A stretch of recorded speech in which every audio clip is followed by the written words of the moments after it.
이렇게 서대전 유성 분산 지구 연합 장막 부흥회에 부족한 사람을 초청해 주셔서 감사합니다. 우리 대전 지역장 우리 이대준 목사님 감사합니다. 우리 서대전 지구장님이신 김경호 목사님 감사합니다. 또 우리 유성수단 지구장님이신 정은규 목사님 감사합니다.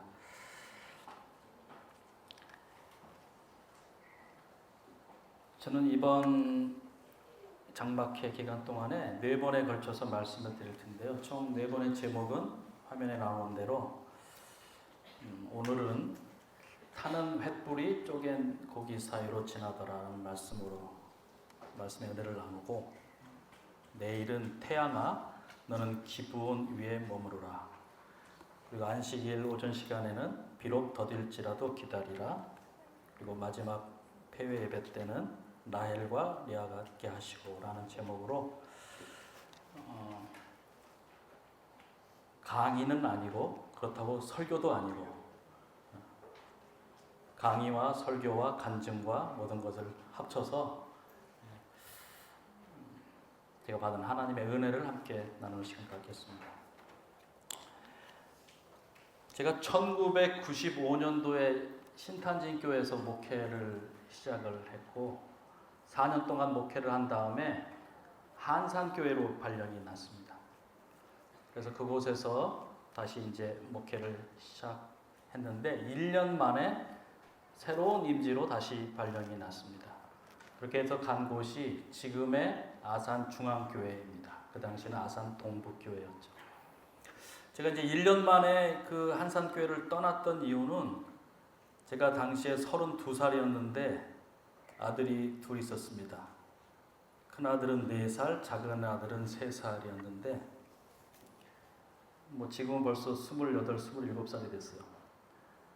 근데 이제 둘째 아들 우리 이세미한테 이 선천적으로 태어날 때 이제 이 문제가 있어서 당시에 한산교회에 있으면서 한 달에 한두 번씩은 서울이나 천안에 가서 이렇게 치료를 받아야 하는 상황이었습니다.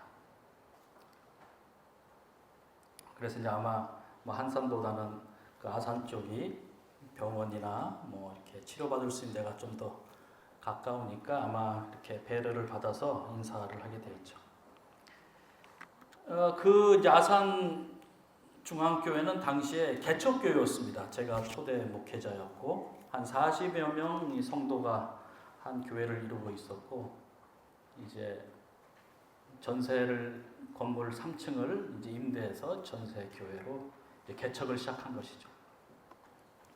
이제 개척교회 담임 목사로서 이제 활동을 하고, 또 동시에 이제 저희 둘째 아들 이세미의 치료를 병행해야 됐기 때문에 주말이면은 서울대병원이나 또 천안에 있는 단대병원이나 또 남서울대학교 여러 이제 이렇게 치료들을 받을 수 있는 언어 치료, 놀이 치료, 음악 치료 할 수 있는 모든 방법을 동원해서 주말에는 이제 치료를 받으러 다니고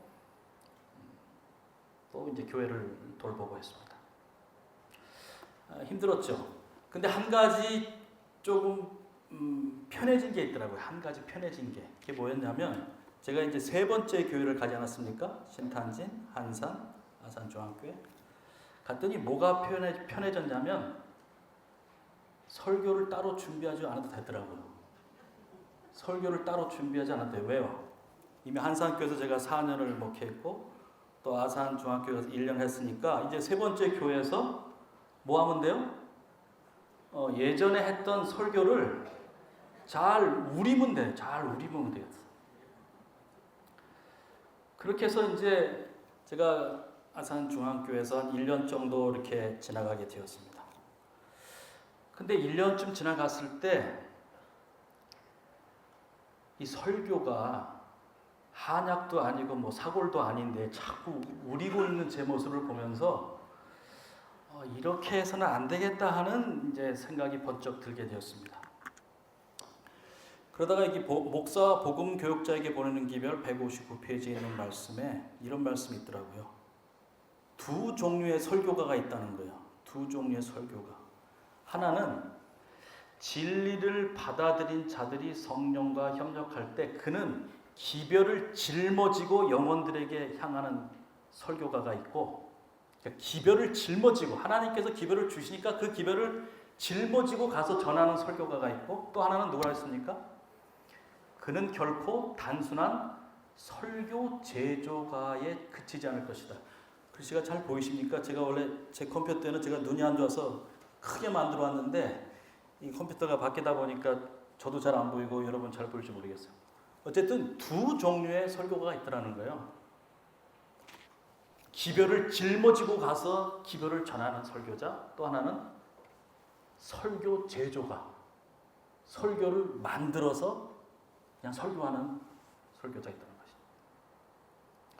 그때 제 마음 가운데 어떤 생각이 들었냐면, 내가 정말 하나님께서 기별을 주시면 그 기별을 가지고 짊어지고 가서 영혼들에게 말씀을 전했는가, 아니면 그냥 설교를 만들어서 제조해서 백성들에게 전했는가 하면서, 나는 이제 앞으로 기별을 짊어지고 영혼들한테 가는 설교가 되어야 되겠다는 결심을 하게 되었습니다.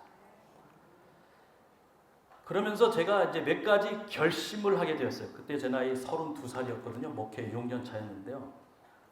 첫째, 나는 앞으로 설교나 성경 교수, 안식일 설교나 혹은 침례반 성경 공부를 위해서가 아니라 하나님을 알기 위해서 성경 연구를 해야 되겠다 하는 결심을 했어요. 설교를 위해서가 아니라 하나님을 알기 위해서 성경 공부를 다시 해야 되겠다. 두 번째는 기존에 했던 방법하고는 완전히 새로운 방법으로 성경을 공부해야 되겠다. 화요일, 금요일, 안식일 설교. 저는 목회할 때 제가 3번 다 했으니까 거의요. 제가 어디 출장 가거나 휴가 가거나 전도회 갈 때만 우리 장로님께 맡기고 나머지 설교는 제가 다 했어요.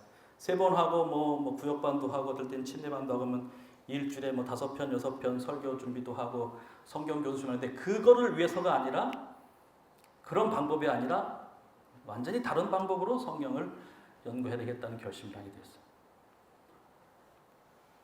그리고 세 번째는 남의 하나님이 아니라 나의 하나님을 전해야 되겠다는 생각을 했어요.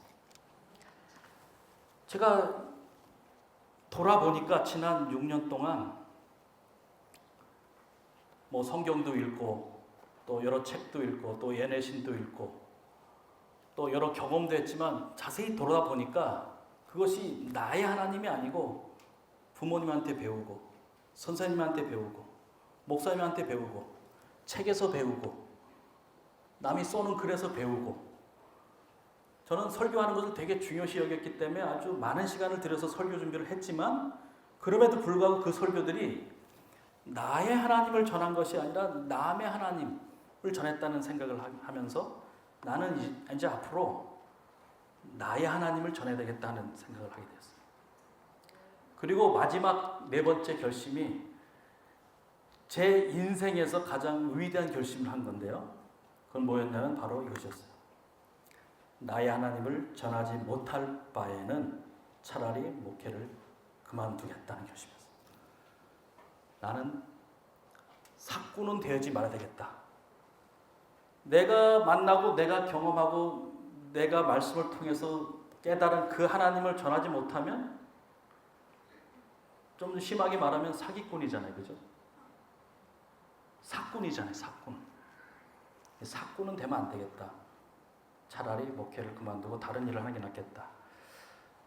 돌아보니까 제가 32살 때 이 목회 6년 차 때 결심을 한 것이 제 인생에서 많은 결단을 내리고 결심한 것 중에 아주 잘한 것 같아요. 그리고 나서 이제 성경을 다시 창세기부터 다시 이제 공부하기 시작했습니다. 설교는 이제 설교대로 따로 하고, 이제 진짜 이 4가지 목적을 가지고 성경을 공부하기 시작했습니다. 근데 그때 이제 성경을 다시 보고 제가 3가지 자료, 오직 3가지만 가지고 성경을 다시 보게. 첫째는 성경, 둘째는 성구사전, 세 번째는 예내신. 이 3개만 보고 하겠다. 태초에 하나님이 천지를 창조하시나 그러면 태초라는 것을 성구사전을 찾아보면 한 뭐 100개, 150개 이렇게 쭉 인데스가 나옵니다. 그럼 태초라고 돼 있는 성경의 모든 것을 다 찾아보는 거죠. 태초로 써 있는 모든 것을 다 하나씩 다 찾아보고 하나님이 천지를, 천지라는 단어를 다 찾고 창조라는 단어를 다 찾고 하는 이런 방식으로 성경에 나오는 이제 제가 지금까지 하지 않았던 방법으로 이것은 설교를 위한 목적도 아니고 저는 어떤 이유도 없었어요. 그냥 이것을 통해서 하나님을 알고 싶고 하나님에 대해 더 깊이 깨닫기를 원했기 때문이죠.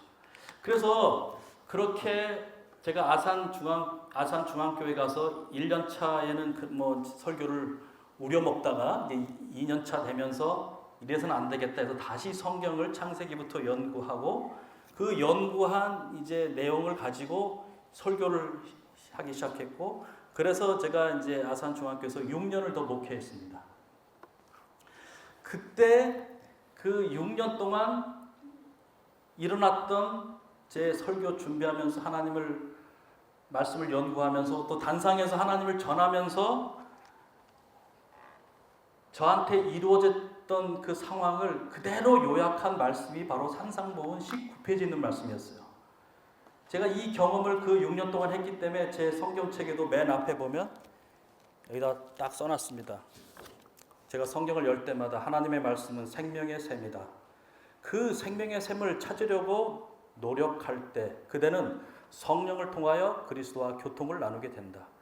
잘 아는 진리가 새로운 측면에서 그대의 마음속에 제시되고 성경의 구절들이 새로운 의미를 가지고 섬광처럼 마음속에서 장렬할 것이다. 여러분 이 섬광처럼 마음속에서 장렬한다는 의미가 저는 그 6년 동안 그걸 느꼈거든요. 마치 전기불에 댄 것처럼 번개불에 뭘 맞은 것처럼 그런 섬광이 정말 이 마음속에서 장렬하는 그러면서 성경이 완전히 새롭게 보이게 해요. 새로운 측면에서 새로운 의미를 가지고 잘 아는 진리가 이거 뭐 제가 깨달은 게 새로운 게 아니에요. 잘 아는 진리가 새로운 측면에서 새로운 의미를 가지고 제 마음속에 다가오기 시작했을 때 정말 이 설교 준비도 정말 은혜로웠지만 설교를 하면서 제 자신이 많은 은혜를 받았죠. 그래서 이 섬광처럼 마음속에서 하나님의 은혜와 그 깨달음이 하나님이 이런 분이셨구나 라는 것이 마음속에 딱 장렬하는 순간 나도 모르게 소리를 지르게 되죠. 벌떡 일어나서 노래를 부르고 춤을 추고 제가 원래 그런 성격이 아닌데 그러면 저희 집사람이 오늘 설교는 좀 뭐 들을 게 있겠네요 뭐 이래요. 아무 반응이 없으면 기도를 더 해야 되겠네 이러면서 그때 저를 사로잡았던 그 6년 동안 사로잡았던 단어가 바로 한 단어인데 바로 언약이라는 단어죠. 언약. 아마 하나님께서 저한테 주신 선물 같아요. 그리고 제가 그것을 꽉 붙잡았죠. 그래서 이제 언약의 관점으로 성경과 예언의 시인을 다시 보기 시작하고 창세기부터 다시 이제 이 언약의 관점으로 성경을 연구하고 설교하면서 제가 6년을 마치고 교회를 떠나올 때 창세기부터 이사야서까지 마쳤어요.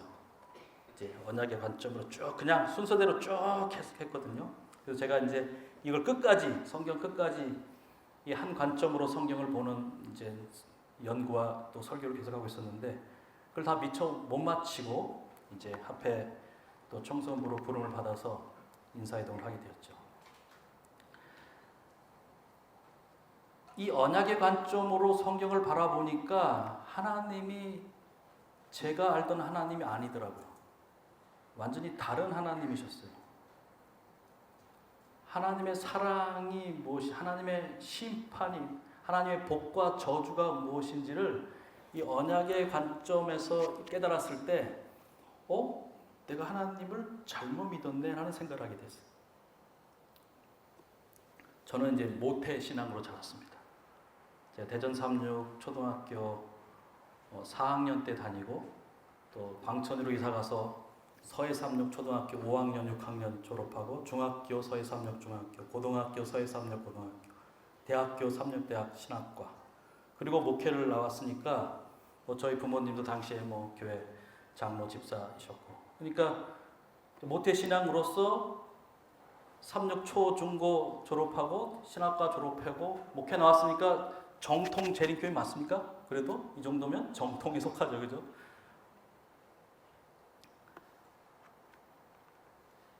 그런데 이 초등학교 시절에 당시에는 이제 5일 수업제가 없었으니까 안식일 날 이제 학교를 가지 않고 교회를 가죠. 그러면 월요일마다 이제 교장실에 불려갔었어요. 그러면 이제 교사 선생님한테 혼나죠. 왜 토요일 날 학교를 안 오냐? 학교 갔다가 교회 가도 되는데 하면서 이제 막 혼납니다. 그러면 이제 수업 이제 학과로 돌아가서는 선생님한테는 숙제 안 해왔다고 맞고 이제 이렇게. 그래서 안식일의 경험이 저에게는 그렇게 유쾌한 경험이 아니었어요. 또 혼날지도 모르는 안식일이 지나가면 또 학교의 교장실에 불려가서 혼나는 경험. 당시에 이제 부모님은 안식일날 교회 가면은 이제 점심 먹고 먼저 집에 가라 그래요. 그리고 부모님은 교회 남으셔갖고 방문도 하시고 교회 활동하시고 해 떨어지면 이제 집에 오셨어요. 그러면 저는 이제 저 위에 형이 있고 제 밑에 여동생, 남동생, 사형제가 있었는데 안식일 오후에 이제 교회 활동 마치고 오면은 할 게 없잖아요. 놀잖아요, 그죠? 노는 게 뭡니까? 제가 어렸을 때는 동네에 놀 게 없었어요. 그리고 동네에 텔레비전도 많지 않았어요. 부잣집 한두 집이 텔레비전이 있었고. 그러면 다 어디 갑니까? 그 동네에 이제 텔레비전 있는 부잣집 가서 뭐 하는 거예요? 그 텔레비전 보는 게 유일한 낙이었어요. 근데 그때 왜 이렇게 재미난 게 많이 하는지 모르겠어요. 그 당시에 제 기억나는 게 타잔, 600만 불의 사나이, 소머즈 이런 거, 전투, 전우 하여튼 이런 지금으로 말하면 미드, 그죠? 미드를 막 하고 있었죠. 그래서 이제 그런 거 이제 보고 놀고 그렇게 보내는 거죠. 초등학교 때 뭐 하겠어요. 그러면 이제 부모님이 교회 활동 마치고 저녁에 딱 오면은 오늘 뭐 했냐 이렇게 물어봐요. 그러면 동생들한테 분명히 교육을 시켰거든요. 오늘 뭐 했다고 했는데도 이제 하나씩 불러다가 이제 신문을 하면은 다 불어요. 뭐야? 어디 누구네 가서 텔레비전 봤다. 그러면 이제 종아리를 거두라고 하고 이제 매를 맞는 거죠. 너는 오빠가 돼서 형이 돼서 동생들을 그렇게 지도해? 몇 살이야? 11살, 12살. 그래서 나이대로 맞았어요. 종아리를. 그렇게 해서 제가 마지막으로 맞았던 게 초등학교 6학년 때까지 맞았으니까 한 12대 맞은 것 같아요. 중학교 올라가서는 이제 집을 떠났으니까 맞을 일이 오히려 없었죠.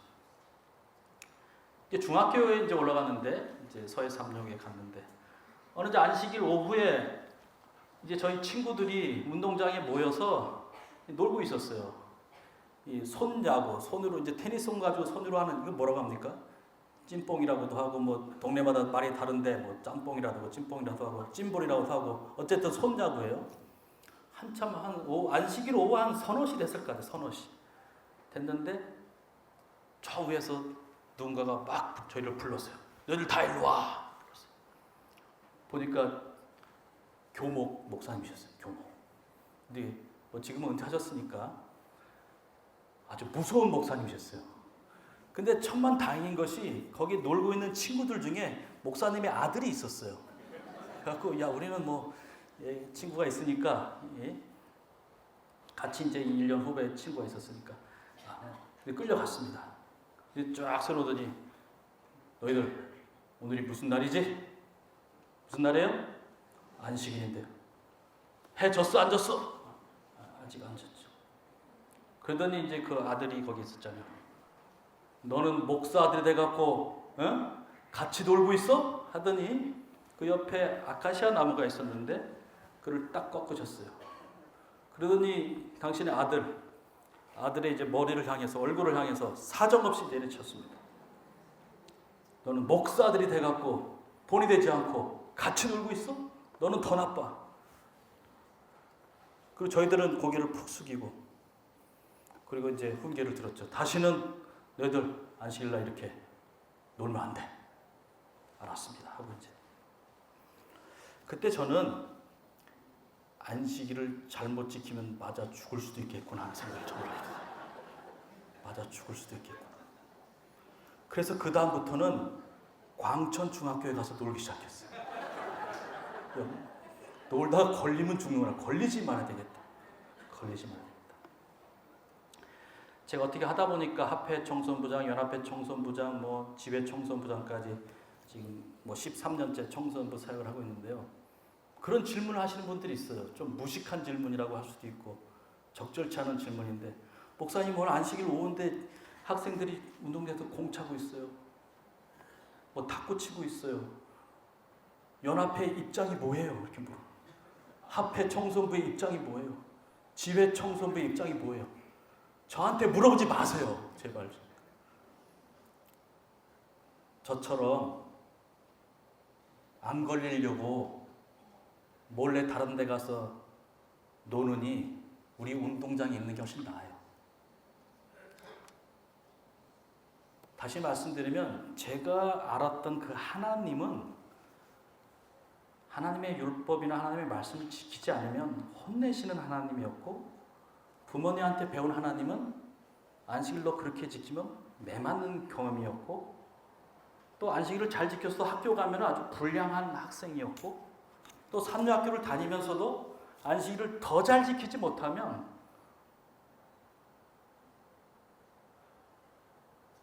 근데 제가 성경을 다시 보니까 그런 하나님이 아니더라니까요. 그런 하나님이 아니셨어요. 저는 완전히 의식화된 하나님을 믿고 있었더라고요. 내가 아는 하나님이 아니라 부모님에 의해서, 선생님에 의해서, 목사님에 의해서 의식화된 하나님, 아마 이런 분이실 거야. 좋든 싫든 그 하나님 넌 믿어야 돼. 혼날 땐 혼나고.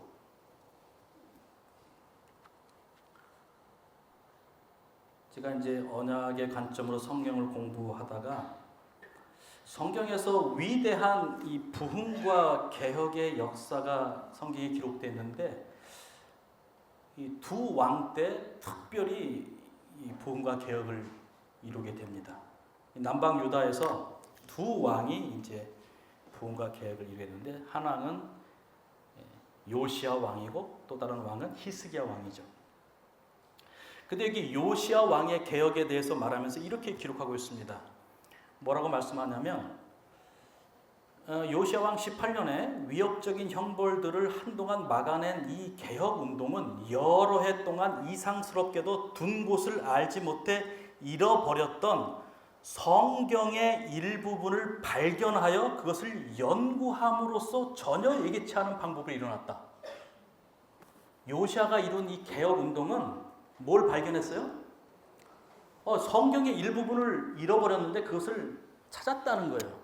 그리고 그걸 연구해 보니까 예기치 않게 개혁이 일어났다는 거예요. 다시 말하면 성경을 연구함으로써, 성경의 일부분을 찾아내서 연구함으로써 이 국가적인 부흥이 개혁이 일어났다는 것이에요.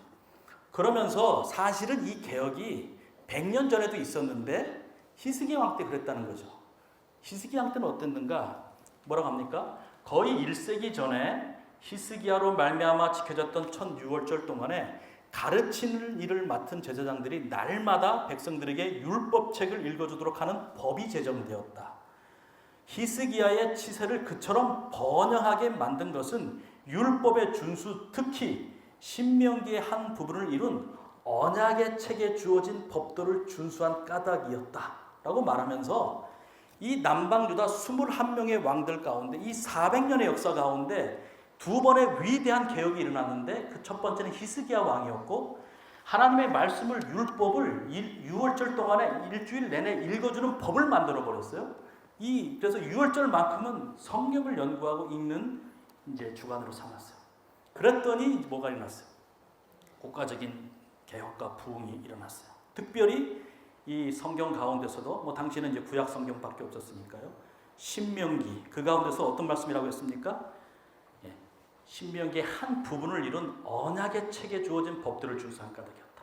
그래서 이 언약을 회복했을 때, 언약을 준수했을 때 하나님께서 이 나라를 축복하신 사실을 말해주면서, 그토록 히스기야가 나라의 개혁을 일으켰는데 그 아들 므낫세가 왕이 되니까 어떻게 했어요? 그 언약책을 다 집어 던져버렸습니다. 그리고 잃어버렸어요. 성경을 잃어버렸어요. 그때 나라가 급속히 부패하고 타락해버리지 않았습니까? 그때 요시아가 성전을 수리하다가 그 잃어버린 사본을 찾은 것입니다. 그래서 그 사본을 꺼내서 보니까 바로 신명기의 말씀, 언약책이었어요. 이 말씀을 연구하기 시작했고 예기치 않은 방법으로 다시 한번 국가의 개혁과 부흥이 일어났다는 거죠. 저는 그때 무슨 생각을 했냐면 하나님께서 나에게 성경의 그 잃어버렸던 책, 언약의 기별을 나한테 주신 것은 이 히스기야와 이 요시아의 경험이 내가 지금 목회하고 있는 이 아산중앙교회에서도 일어나기를 바라시는 마음을 이렇게 하시는구나. 내가 이 말씀을 연구하고 이 말씀에 있는 내용대로 순종할 때 하나님께서 요시아와 이 히스기야에게 주셨던 이 역사를 나한테 경험하게 해주셨다. 그런 확신을 갖게 됐어요. 또 하필이면 그 언약이지? 언약의 말씀이네.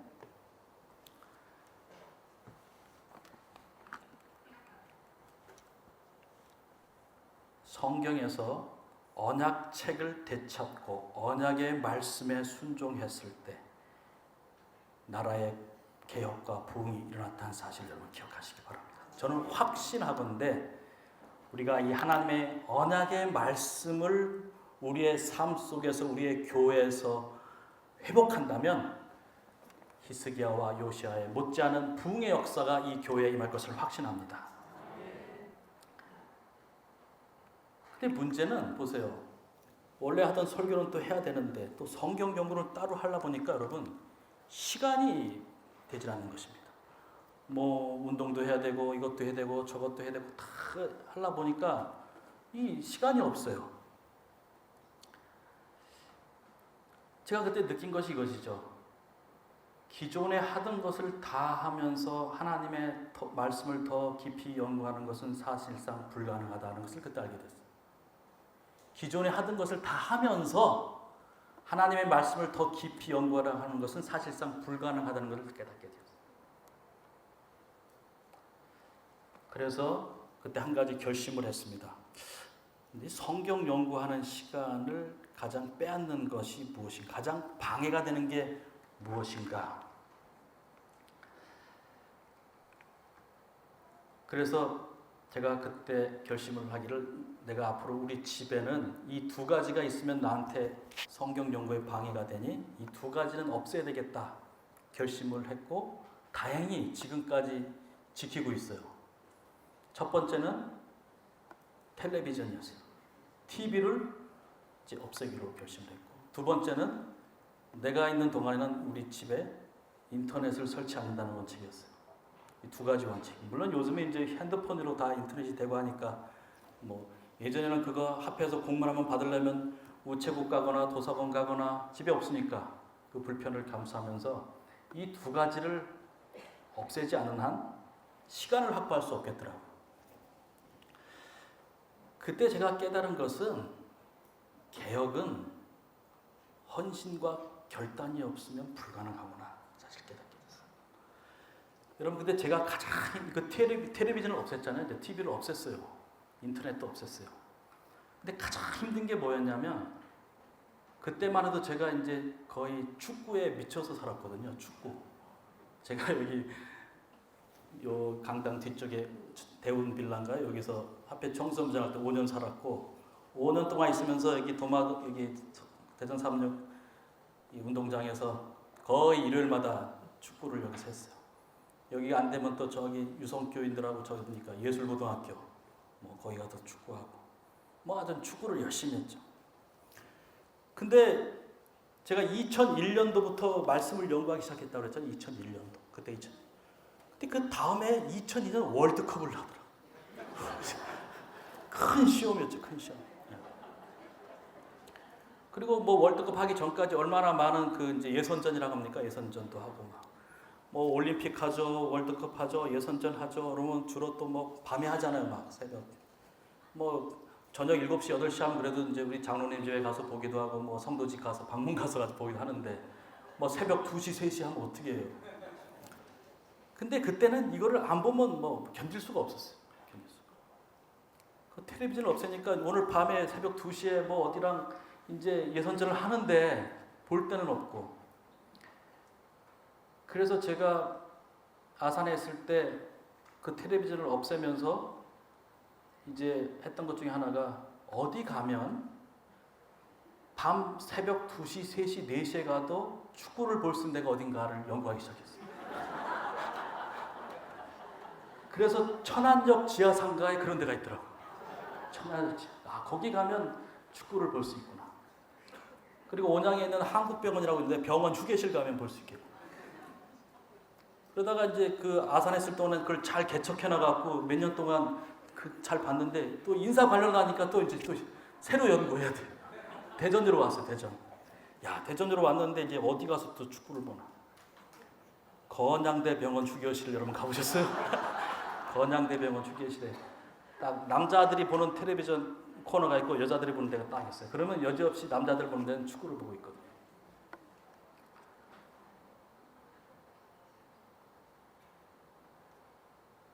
그러다가 이제 지금은 뭐 축구를 하는지 마는지, 제가 신경을 안 쓰고 있지만 그게 참 힘들더라고요. 힘들어요. 기존에 하던 것을 그만둔다는 것처럼 어려운 일은 없는 것 같아요. 그리고 그걸 그만두지 않고는 삶의 변화를 일으킨다는 것은 거의 불가능한 것을 알게 돼요. 여러분, 개혁은 헌신 없이는 결코 이룰 수 없습니다. 헌신. 근데 제가 말씀드리는 헌신은 전혀 다른 차원에서의 헌신이에요. 여기의 헌신은, 여러분, 우리 한국어 성경을 기준으로 헌신이라는 말이 가장 먼저 나온 책이 어디 있냐면 출애굽기 32장에 나와요. 32장. 근데 출애굽기 32장은 무슨 얘기냐면, 이스라엘 백성들이 이제 출애굽을 해서 시내산에 도착한 다음에 하나님과 이스라엘 백성이 언약을 맺는 장면이에요. 엄청난 사건이잖아요. 한 민족이 하나님과 지금 언약을 맺어요. 그래서 지금 모세는 어디에 올라갔습니까? 시내산에 올라가서 뭘 받아요? 십계명을 지금 받아서 내려오고 있었죠. 근데 그 40일을 백성들이 기다리지 못하고 뭐 했습니까? 금송아지 만들어 놓고 이게 우리를 인도하는 하나님이라고 하면서 금송아지 숭배했잖아요. 그러니까 이제 모세가 내려오면서 십계명을 이제 집어 던지고 금송아리를 다 가루로 만들어서 다 이제 갈아 마시게 하고, 막 그 기억나시죠? 그런 다음에 모세가 백성들을 다 불러 모았습니다. 모은 다음에 모세가 한 말이 여기 있죠. 뭐라고 했습니까? 다 같이 한번 읽어보실까요? 시작. 이에 모세가 진 문에 서서 이르되 누구든지 여호와의 편에 있는 자는 내게로 날아오라 하매 레위 자손이 다 모여 그에게로 가는지라. 누구든지 여호와의 편에 있는 자는 다 내게로 오라. 누가 나와요? 레위 지파만 싹 나왔습니다. 그럼 레위 지파 빼고는 다 뭐라는 거예요? 여호와의 편이 아니라는 겁니까?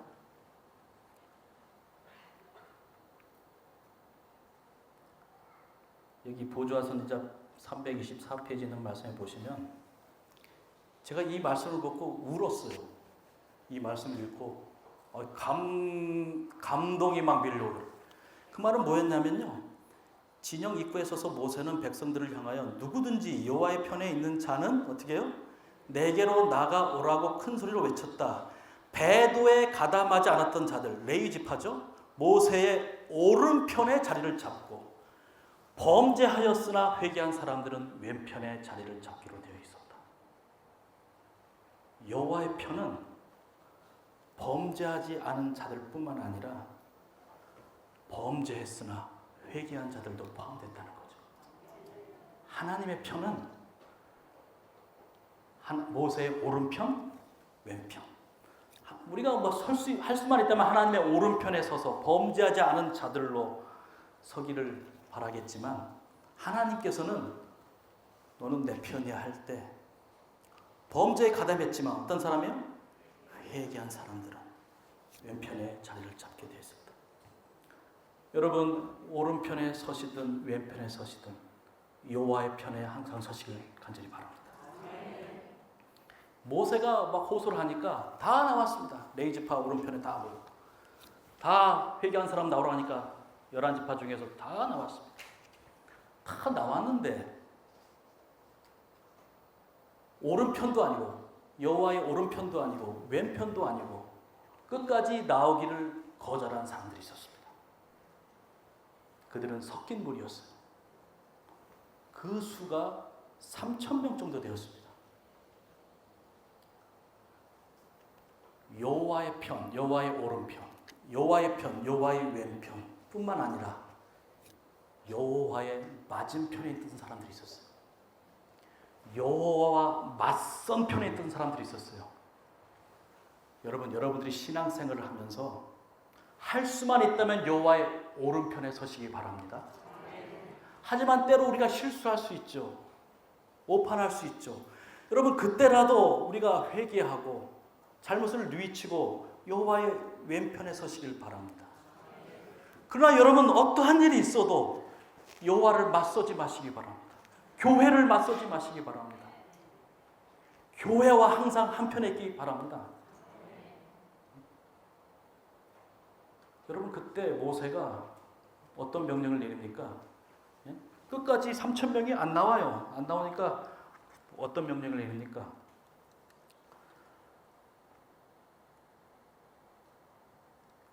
여기 28절 보시면 레위 자손이 모세의 말대로 행하며 이 날에 백성 중에 몇 명이요?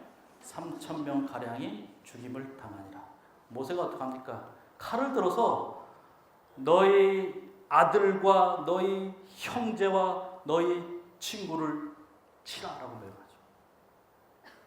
그래서 레위인들이 칼을 들고 가서 끝까지 나오기를 거절한 이 3,000명을 심판하는 내용이 여기 나옵니다. 그런 다음에 성경에 처음으로 한국어 성경을 기준으로 개정개혁판을 기준으로 처음으로 헌신이라는 말이 나오는데 그 말이 바로 이 뜻이라는 거예요. 29절 모세가 시작 모세가 이르되 각 사람이 자기의 아들과 자기의 형제를 쳤으니 오늘 여호와께 헌신하게 되었느니라. 그가 오늘 너에게 복을 내리시리라. 성경이 말하는 헌신은 여호와께 나오는데 방해가 되는 것들, 여호와께 나아가는데 가로막고 있는 것들, 그 모든 것을 말씀의 칼을 들어서 가감히 내려치는 것, 가감히 제거하는 것, 그것을 성경은 헌신이라고 부른다는 거죠. 우리가 제물로, 우리의 시간으로 하나님께 봉사할 수 있고 우리가 하나님께 드릴 수 있어요. 물질을 드릴 수 있죠. 건축원도 하고 먼 선교지에 헌금도 하고 그런 헌신을 말하는 것이 아니고 성경이 말하는 언약적 의미에서의 헌신의 진정한 의미는 우리가 하나님께 나아가는데 방해가 되는 것들, 하나님을 맞서게 하는 것들, 그것이 돈이든 시간이든 어떤 것이든 그것을 칼을 들어서 가감히 내려치고 제거하는 것, 그것이 헌신이라는 것이죠. 저한테는 그것이 텔레비전이었어요. 저한테는 그것이 인터넷이었어요. 그래서 그거를 끊어버리기로 결심을 한 것이죠. 제가 그렇게 작은 헌신, 아주 작은 헌신이죠. 뭐 대단한 결심을 한 것도 아니고, 그리고 하나님의 말씀을 더 그 시간에 연구하겠다는 결심을 했을 때 오늘 여호와께 헌신하게 되었느니라. 그가 오늘 너에게 복을 내리시리라. 여러분 앞에 여러분이 하나님께 나아가게 한 걸음 나아가기를 막고 있는 그 무엇이 있다면 오늘 이 시간 가감히 그것을 버리기로 결심하시기 바랍니다. 헌신하시기 바랍니다. 그런 의미에서 이번 서대전 유성 둔산주의 성도들이 여러분의 삶을 하나님께 헌신하시게 되기를 간절히 바랍니다. 그때 오늘 지금부터 right now 내가 너를 축복하리라 약속하셨습니다. 그 약속하신 축복들을 우리 모두가 경험하게 되기를 간절히 바랍니다. 3,000명이 죽었죠. 3,000명. 어떤 사람들은 자기 아들을 죽였습니다. 자기 형제를 쳤다고 했어요. 때로는 우리 자녀가 우상이죠. 자녀가 우리의 신앙을 때로는 좀먹죠. 그러나 하나님께 헌신하기 위해서 하나님과 나 사이를 가로막는 모든 것들을 이 시간에 다 주님 앞에 내놓으시길 간절히 바랍니다.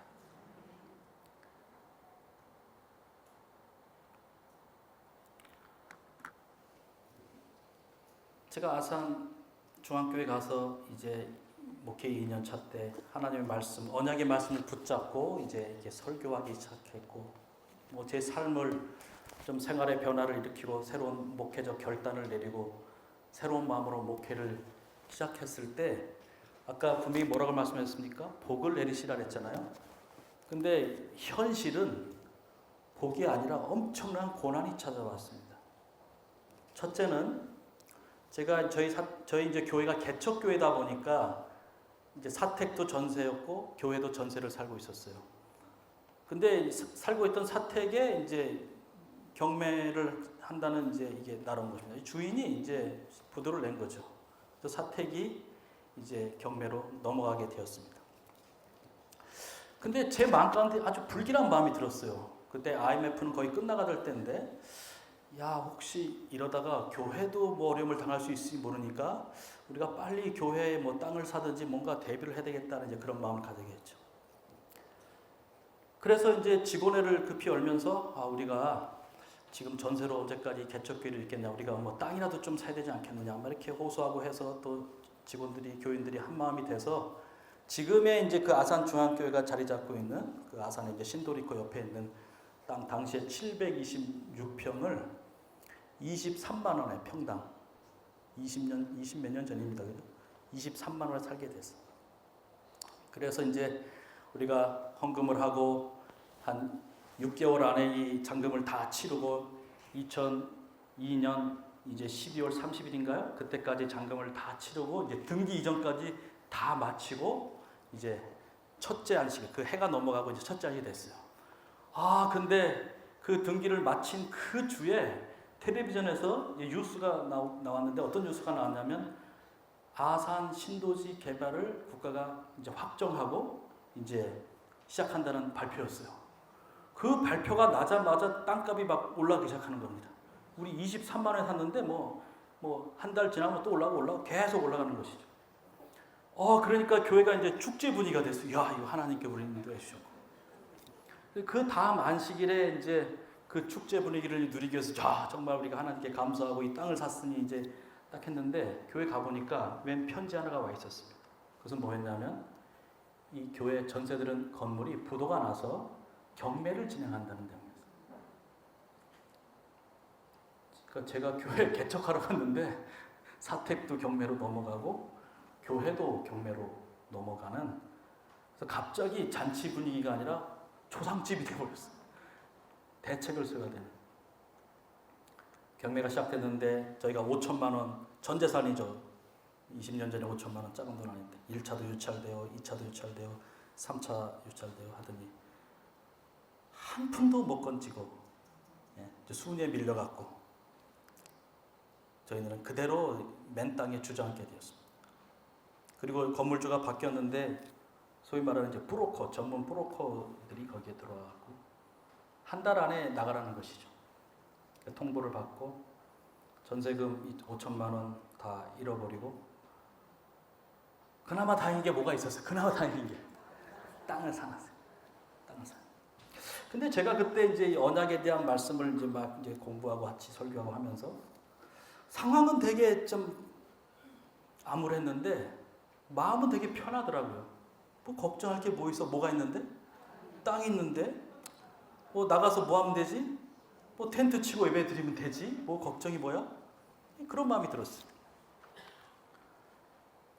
그래서 이제 그 다음 주에 이제 한 달이 차갖고 이사 가기로 다 이제 결정을 하고 마지막 이제 그 전세교회에서 이제 설교를 하는 날이었어요.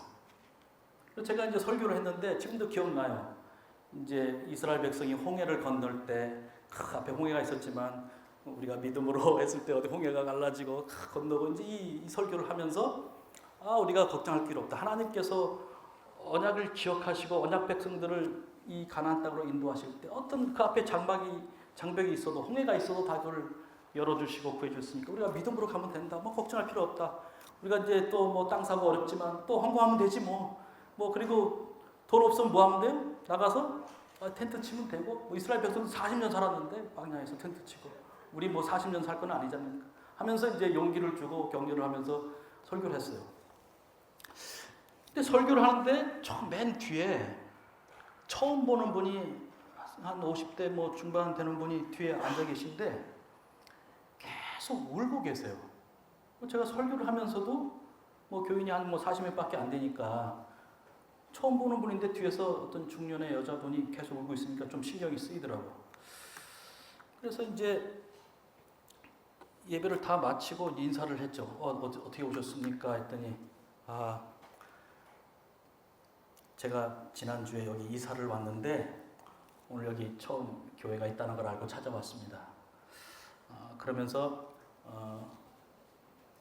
제 주소를 알려드릴 테니까 오늘 오후에 자기 집에 와서 좀 예배를 드려달라고 그러더라고요. 그래서 이제 그날 마지막 안식일이잖아요.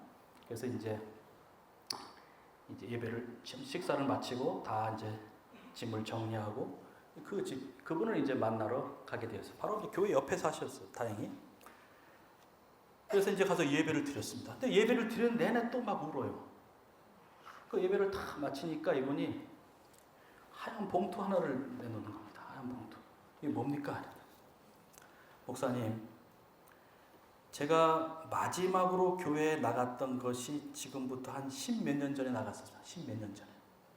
그때 교회를 나갔는데 그때 남편하고도 사이가 안 좋아서 그때 헤어졌고 아들만 둘이 남게 되었는데 그 아들을 이제 키워야 되고 하다 보니까 교회를 잘 나갈 수가 없는 상황이 되었는데 그 마지막 안식일이 바로 그 교회에서 건축 헌금을 작정하는 안식일이었습니다.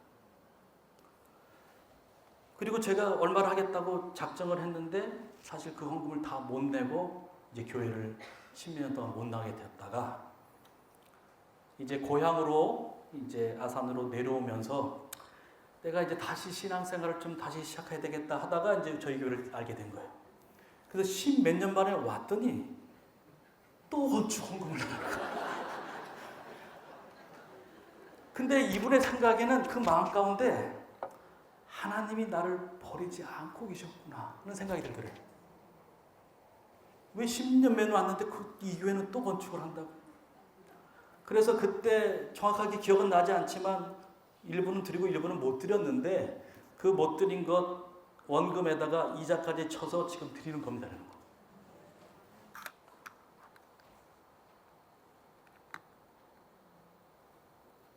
저는 바로 이 분의 정신이 여호와의 편에 나아라고 할 때 나아가는 정신이라고 생각합니다. 여호와의 편에 그가 오른편에 서진 못했지만 그의 과거의 삶을 회개하고 뉘우치고 정말 그때 못 드린 그 한과 죄송함과 그것을 다 마음을 묶어서 그가 하나님 앞에 그 작은 헌금이지만 드렸을 때 그 다음에 이 교회에서 엄청난 일이 일어났습니다. 그래서 이 모든 성도들이 아주 감동을 받았어요. 이 마지막이 교회를 떠나는 안식일인데, 그죠? 이제 떠나는 안식일인데 이 한 분의 헌신이 많은 사람들에게 감동을 주었죠. 그래서 이제 나가서 텐트를 치고 이제 하려고 보니까 뭐 전기도 들어와야 되죠. 뭐 이게 텐트를 쳐서 될 일이 아니더라고요. 그래서 이제 급히 상의를 해서 돈은 없으니까 창고를 진짜 차라리 그냥 조립식 창고. 비가림은 해야 될 거 아니냐. 그러면 뭐 예배를 드릴 수 있으니까 뭐 텐트는 그렇다 치고 창고 그냥 뭐 한 달이면 진대요. 그냥 막 뚝딱뚝딱 세우면. 그래서 조립식으로 교회를 짓자. 그렇게 해서 이제 있는 돈 뭐 싹 모아서 그야말로 껍데기를 딱 이제 비 안 맞게 껍데기를 딱 씌우니까 이 상태가 되더라고. 딱 이 상태.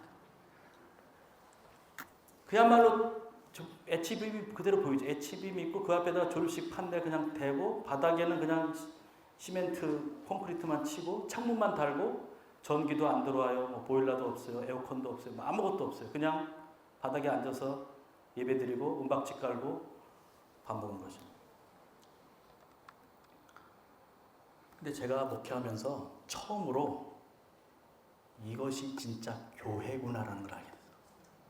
이게 진짜 교회구나. 여러분, 이런 데서 전기가 없어서 연장선을 끌어다가 불을 밝히고 언약의 말씀을 연구했다니까. 제가 깨달은 그 하나님, 이 하나님께서 우리와 함께 하실 것이고 이 교회를 일으켜 세우실 거라는 확신을 가지면서 함께 나의 하나님, 우리의 하나님을 예배하고 찬양하고 했던. 그러면서 여기 이게 진짜 교회구나. 저는 지금도 다시 교회를 개척하라고 하면 그런 교회를 세우고 싶어요. 이런 교회.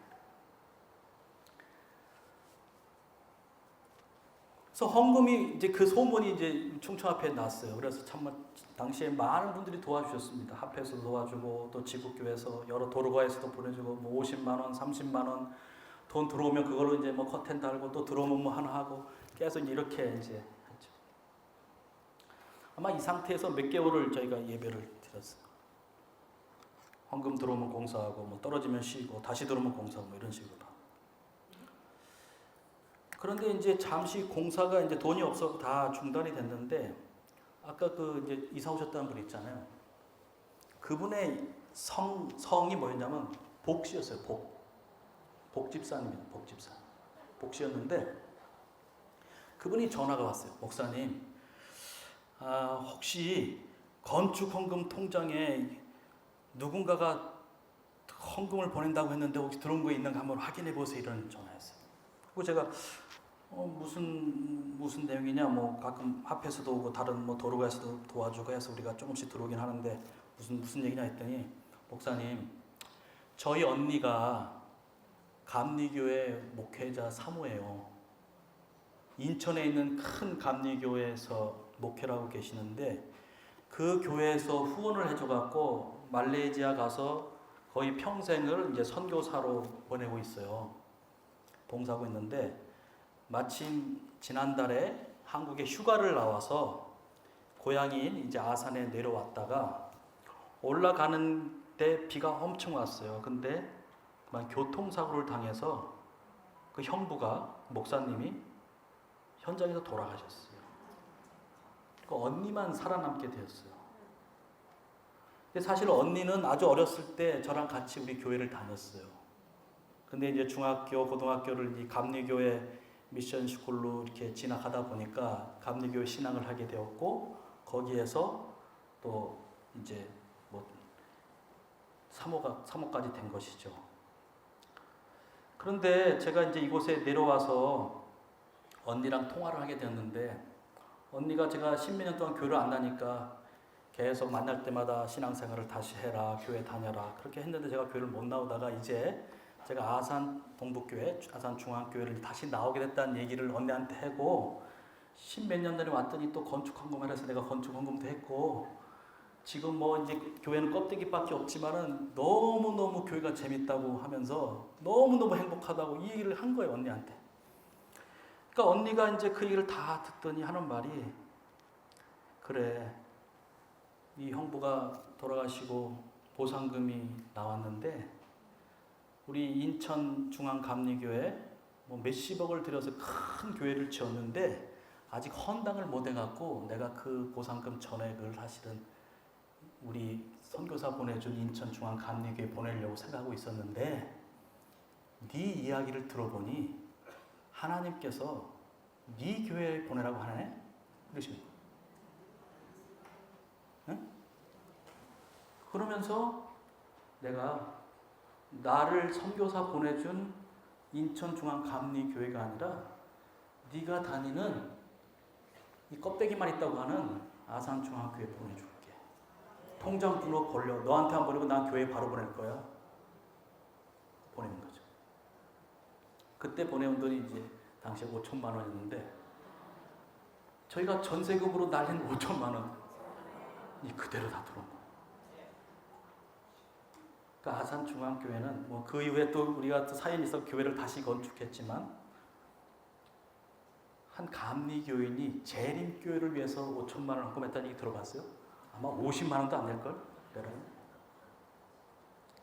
하나님께서 우리가 단순하게 언약의 말씀에 순종하고 우리 자신을 헌신하기로 했을 때 하나님께서 오늘 내가 내게 복을 주리라. 그것을 저는 그 경험을 통해서 맛보게 되었죠.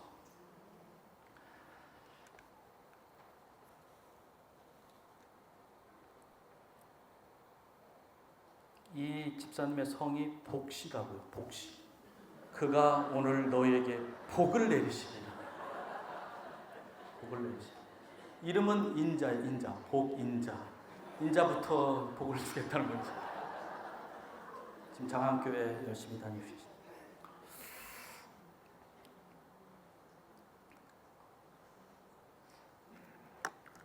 지금 제가 시계가 안 보여요. 지금 몇 시입니까? 8시 50분 맞춰야 되겠네요. 그죠? 지금 딱 보니까 반밖에 안 했어요. 나머지는 내일 하겠습니다. 내일. 퀴즈를 내고 뭐 내일 이어서 할 수밖에 없네. 그림이 나오는데요. 제가 이제 언약을 공부하면서 이 그림을 보고 좀 충격을 받았어요. 사실 이 그림은 성경 시대의 사람들한테 물어보면 초등학생들, 삼척동자들 다 맞춰요. 저건데요? 근데 우리한테 물어보면 저게 뭐지? 하는 분이 많을 거예요. 오늘 맞춰야 되겠습니다. 그죠? 이걸 시작하면은 집에 못 가요. 9시 반이나 10시에 가야 되는데 아무래도 제가 언약을 연구하면서 이 성경 시대에는 너무나 자연스럽고 너무나 익숙했던 이 언약의 개념들이 오늘날 사실상 폐기돼 버렸어요. 언약이란 말 자체를 거의 안 쓰는 시대에 살고 있죠. 씁니까? 그리고 그 말은 계약이라는 말로 대치되면서 마치 하나님의 언약이 계약인 것처럼 변질되었고, 실제로 천주교회나 많은 개신교에서는 언약 신학이라는 말 대신 계약 신학이라는 말을 사용하면서 상당히 혼란스럽게 만들고 있어요. 저는 그러면서 이 언약 신앙을 회복하는 것이 우리 재림교회의 마지막 때에 우리 재림교회의 사명을 다하기 위해서 반드시 필요한 길이라는 사실을 확신하게 되었어요. 그걸 좀 이번 기간에 짧은 기간이지만 나누기를 원합니다. 퀴즈 내일 맞추시는 분에게 선물을 제가 좀 드리겠습니다. 무슨 그림일까? 사진을 찍어두세요. 사진 찍어놓고 도대체 저게 무슨 그림일까? 한번 맞춰보시기 바랍니다. 예를 들어서 이런 거죠. 아브라함을 지금 우리가 초청해갖고요, 대전 시내를 한번 돌아다닌다고 생각해보세요. 아브라함을 초청했어요. 그래도 저기 뭐 유성이나 둔산동이나 시내 쪽에 그 상가들이 있는 데를 갔다고 가정해 봅시다. 근데 지나가다가 휴대폰 가게를 지나갔다고 생각해 보세요. 휴대폰 가게. 근데 거기에 써 있는 문구를 보는 순간 아브라함은 까무러칠 거예요. 까무러친다니까요. 무슨 문구인지 아세요? 위약금 지원이라는 말이에요. 위약금 지원. 우린 고맙잖아요. 이 말 보면 위약금을 지원해주네. 내가 계약을 깨트렸는데 나를 지원해주네. 내가 언약을 깨트렸는데 나를 지원해주는 세상이야. 얼마나 좋아. 아브라함은 여기는 살 곳이 아니구나. 언약을 깨트리는 사람을 지원해준대. 약속을 깨트리고 어떻게 언약을 맺었는데 그걸 깨트리는 사람을 지원해줘? 아마도 지나가다가 이혼 전문 변호사라는 말을 보면 까무러칠 거예요. 빨리 도망가야 돼. 이 세상은 여기는 살 곳이 아니구나. 어떻게 결혼이라는 언약을 맺은 사람을 깨트려주는 사람이 전문 직업으로 살고 있지. 이 세상은 어떻게 된 거야? 성경 시대의 사람들이 이런 문구를 보면 까무러칠 거예요. 근데 우리는 아무렇지도 않아요. 왜요? 언약 개념이 완전히 생소한 시대에 우리가 살고 있습니다. 그래서 저는 오늘 다 하지 못한 내용과 또 내일 저녁에 있을 말씀을 통해서 언약의 가장 기본적인 내용을 다시 한번 우리가 상기시키면서 여러분들에게 이번 기간을 통해서 언약의 좀 말씀을 새롭게 연구하고자 하는 마음이 좀 이렇게 불리게 되길 간절히 바랍니다. 예. 그래서 제가 이번에 참석하신 분들에게는요, 제가 이때 결심해서 지금까지 한 가지 결심한 게 있어요. 그건 뭐였냐면은 내가 어느 집회에 나를 불러달라고는 나는 평생 안 할 것이다 라는 결심을 쳤을 뻔했어요. 내가 스스로 내가 여기 뭐 이번 충청 장막회가 좀 강사를 하고 이런 부탁을 교회든 어디든 절대 하지 않겠다. 그 다음에 두 번째, 그러나 나를 언약 좀 가르쳐 주세요 하는 데는 내가 아무 말 하지 않고 오겠다를 결심했어요. 이번에 김경호 목사님이 저를 전화를 주시면서 최 목사님 뭐 하면서 그 언약 좀 뭐 해달라고 하길래 제가 아무 말 없이 하는. 사실 내일 밤에 토요일 밤에 비행기를 타고 제가 출장을 가야 돼요. 그렇지만은 제가 결심한 바가 있기 때문에 다 맡겼어요. 근데 하나님께서 그 출장을 취소시켜 주셨고 여기에 집중할 수 해주셨어요. 그래서 제가 여러분들이 필요한 자료들은 다 드리겠습니다.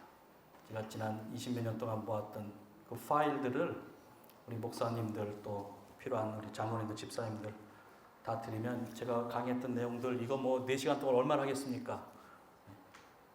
보시고 또 혹시 책이 필요하신 분이 계시면 또 제가 책도 드릴 테니까 연락을 주시기 바랍니다. 오늘 첫날 정말 두서없이 제가 정말 정신없이 오늘 첫 시간을 보냈는데요.